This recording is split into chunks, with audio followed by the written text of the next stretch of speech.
Hello dear viewers, and welcome back to the ancient dwarven hold of our ancestors. Today I'll be taking a good look at the game Last Epoch. Last Epoch is an action role-playing game made by 11th Hour Games and was released in February of 2024 after being in early access for several years. The intention of this video is to provide an overview of the game with my thoughts on its systems and features. Importantly, this is done from a more casual old dwarf point of view, rather than an intense drill down into the minutiae of class builds and optimal farming, etc. This video is aimed at those players similar to myself that wish to engage with the game in a relaxed manner, playing through the campaign and doing some endgame stuff, but perhaps without knowing all there is to know about how to play every feature of Last Epoch. If you want to know what this old dwarf thinks, then please keep watching. Just a quick nudge of the beard towards subscribing to the channel. I appreciate every single one and reply to every comment made, so please think about doing so. So Last Epoch is an action role-playing game, or ARPG. This can mean quite a few different things in the modern landscape, as a lot of games have action and role-playing elements in them. This game is an ARPG in the sense of Grim Dawn, Path of Exile or Diablo, in that it is an isometric view and focuses almost exclusively on combat, creating builds or specs and blasting enemies to bits in the hope of that sweet loot drop. This is indeed Last Epoch in a nutshell. You pick a class and venture out into the world of Terra on a quest to dispense justice to all the bad things. You will defeat ever-coming waves of baddies, gain levels and skill points, while equipping and crafting some sweet items to make you all the more powerful and get back into the fight. It is a ferocious game loop of fighting, leveling and looting. The graphical fidelity of Last Epoch is not something of a bleeding edge fancy at all. The developer is what you might call indie, as in an independent studio of only a small amount of people with no financial backing from some large corporate publisher or what have you. Though I'm told Tencent does seem to have a small share in the company. Being a mostly independent studio had an impact on the quality of the graphics, and of course that is clear to see. But saying this, dear viewer, the game still looks good. All the spell and skill effects look quite dazzling and impressive, even if some of the character models are perhaps lower res. As an old dwarf, I'm not really fussed about having mega cool graphics, as the kids call it. Last Epoch looks more than a good enough game for me. As long as the game meets a certain level of graphical quality, I don't really care how it looks. Games live and die on their gameplay, on the experience of playing, rather than say Ray, Steve or Alan tracing. There are numerous different biomes to fight your way through, from worn sunny peaks to deserts to forests, caves, great structures, ships and evilly tinged ruins, to name a few. The items you will acquire through play look interesting and fitting to what you'd expect them to be. Big swords and axes look just the part, with armour pieces looking decent and never boring. You aren't plied with naff looking gear, so you have to buy cosmetics. The sound is a simpler matter. It sounds, I'm so funny, very good. The audio feedback from using and connecting with skills is satisfying, going along with the visual effects very well. Certain involved characters in game are fully voiced, whereas most of the other NPCs are not, instead requiring you to read some text. This is to be expected, of course, as I'm sure voicing all the dialogue would be expensive, and to be honest, what we have works decently fine. When firing up the game and creating a character, you can elect to either play online or offline. If you play online, you can of course play with other players, trade with other people and be on the leaderboards. Apparently, you can only buy cosmetics for online characters. Indeed, the appearance tab is greyed out in the offline mode.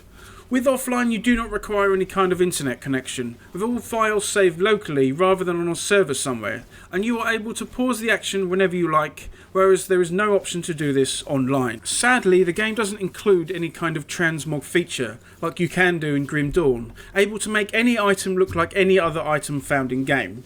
This is quite disappointing.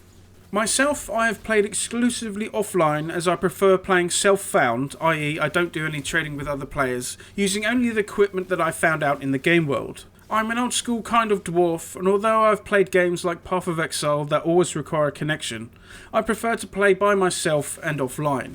Of course, dear viewer, if you want to play with others, then online is the way to go. The content is exactly the same in either mode. Once you've selected a mode, you can further select to create a character in the active season or in the legacy edition, which doesn't feature anything added by said season. Once you're finally in the character selection screen, you can pick from 5 different base classes that are available. These include the Paladin, the Mage, the Rogue, the Acolyte and the Primalist. Each of these archetypes feature what you might expect, such as holy fighting skills with the Paladin, spell flinging with the Mage, agile blade work and ranged fighting with the Rogue, necromancing and other dark magic with the Acolyte, and the ways of the beast and nature with the Primalist.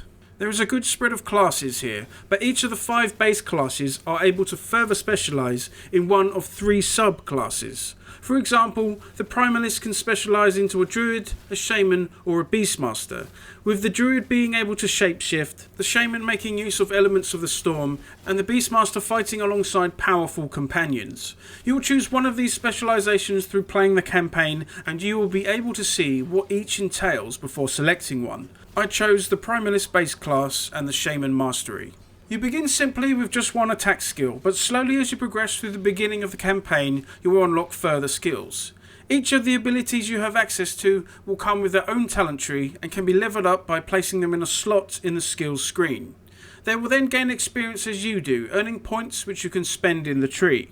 You will start with only 1 slot to do this, but as you progress you will unlock further slots, with you ultimately having 5, one for each skill slot in the action bar in game. I should note here, dear viewer, that you can still use any skill available to you, even if it doesn't have a slot in the skills menu. It will just not have any bonuses from the talent tree. To go along with the talent tree for your abilities, there is also a skill tree for your class. For my character, this was the Primalist skill tree. Every time you level and through quests, you will earn talent points to spend here. These are all sorts of passive stat increases and extra effects for certain skills in game. As you go further into the tree, more talents will become available. Importantly, and this is where it gets a little complicated, dear viewer, you will have access to the Mastery skill tree too. But you can still put points in the other Mastery skills, but only in the first half of the tree. You won't unlock any of the skills, but you can put points in the first half of any other Mastery of your class. So I could put points in the whole of the Shaman tree and unlock all of the specific skills, while I could also put points in the first half of the Druid and the first half of the Beastmaster Masteries as well. It might seem a little confusing at first, but it isn't too bad. It is certainly not as confusing or daunting as the Path of Exile skill tree can be, and it is quite clear what skills you'll have available to you. When it comes to respeccing, you're able to refund points in the class trees using gold, which is simple enough. When it comes to the skill trees for your active abilities, you can refund some points, or you can clear the slots and put in a different skill of your fancy. Doing this doesn't refund the points. You must go out and fight more baddies to earn points once again.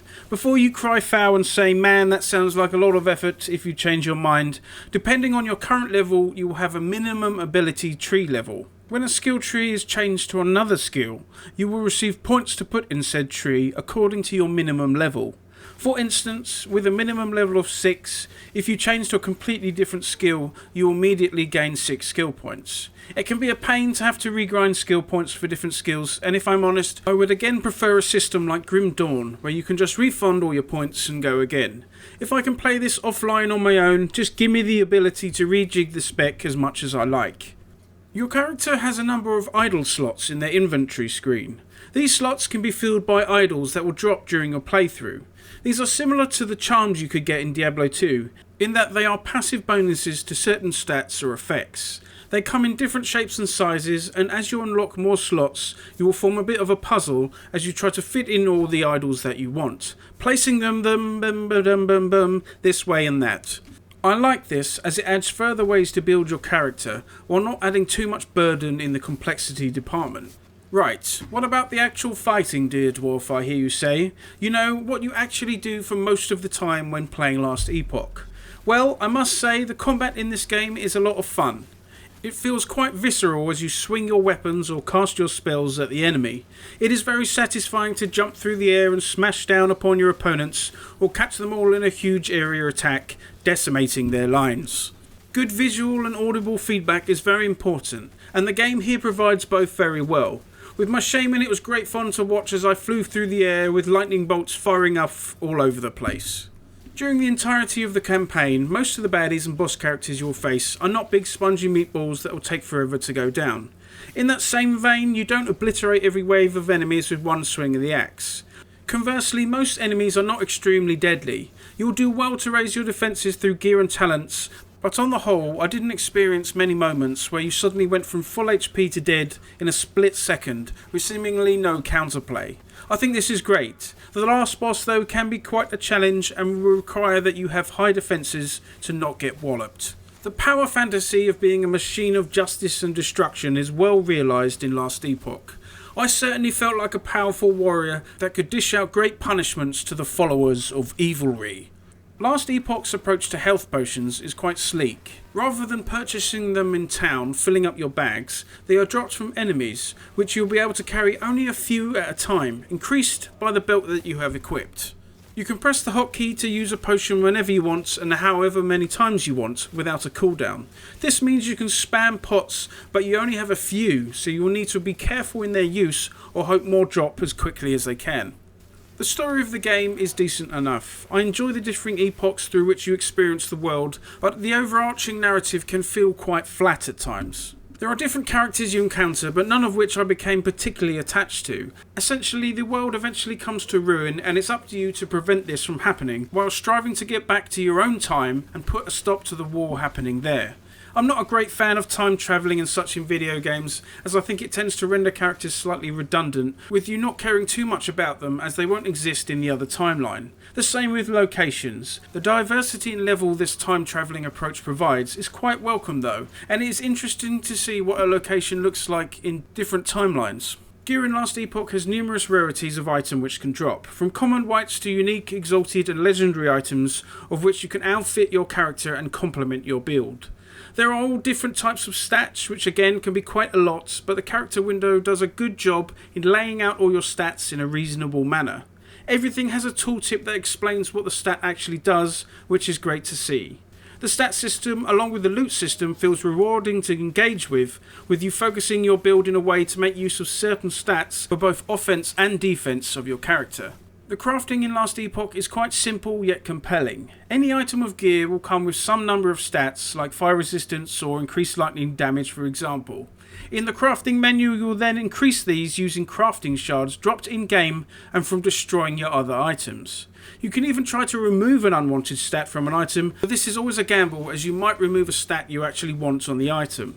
The majority of items you get come with an amount of crafting potential. Each time you increase the stats or add or remove some, you will use up some of this potential. This means you can only craft on an item while it has potential remaining. When it reaches 0, you can no longer do anything else to modify the gear. I like this as it means you have to take chances and hope for a great outcome without it feeling completely out of your hands and overwhelmingly complicated. Near the end of the campaign, you also choose between two factions, one that focuses on trading to get items and one that focuses on helping you to obtain better or focused drops in game.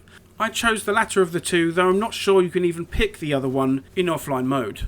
Once you reach the finale of a campaign on a character, you can then dabble in the endgame content. The main system here is the Monolith of Fate. This involves stabilising different timelines by, you guessed it, killing lots of stuff in connected levels, with each having certain modifiers and types of reward which you complete on each of them. There are quests involved in the timelines, with boss battles at the end of each one. Besides the Monolith of Fate, there are dungeons, which are large maps each with their own specific theme and importantly mechanic. The Temporal Sanctum, for example, allows you to switch immediately in time between the same spots in the map, or Sulfur Bastion, where you need to flip between two different damage immunities depending on what is going on in the screen.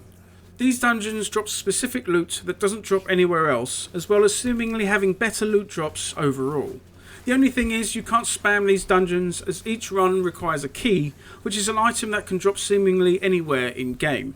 There is also the arenas, which are essentially holdout survival modes where you fight waves of enemies while trying to stay alive for as long as possible. There is a lot to do in Last Epoch, showing how several years in early access can help in creating a decent amount of content. As I didn't play the game while it was in early access, all the content is new to me. So what are my overall thoughts on the game, and is it a good one to play if you're more of a casual player? In short, and don't take that as a dwarf joke, I would simply say yes. The different classes are each unique enough and interesting in how you build them without the game seeming too worrying or complicated. The campaign is substantial, meaning you could play a character all the way through it without even touching the endgame and still getting a lot of content. I would personally like to run through the campaign with a different character or two in the near future. The systems are, on the whole, well explained, and you do have a lot of choice between classes and in the very classes themselves, which means you could try all different types of specs with wildly varying abilities and skills. There is a focus on the endgame because of course there has to be, but playing it relaxed on the oh so casual way is still fulfilling even if you don't do any of the endgame stuff, though it can be quite fun if you wish to take a look. Itemization is fun and fairly easy to understand. There's a full wiki inside the game that explains pretty much everything in the game, which is really helpful. For half the price of some other games in the genre, I would heartily recommend Last Epoch to ARPG enjoyers of all kinds. So dear viewer, go check it out. And there we go, dear viewer. A bit of a long one here, but I felt I needed to go over everything as best I can, as this is quite a large game. Thank you for watching, and I shall see you next time.